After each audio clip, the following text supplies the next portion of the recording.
এখানে ঘর তৈরি হচ্ছে, মিস্ত্রি কাজ করছে। দেখুন,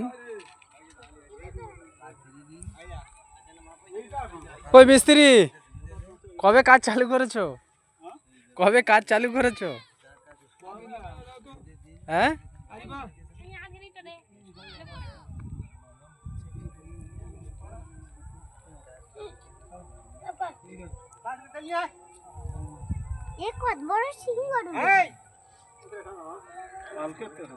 কবে? কাল থেকে?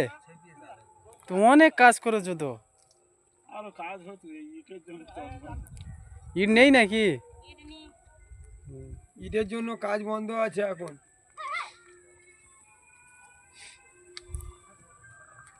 এর ওপর থেকে টাইবিন যাবে নাকি?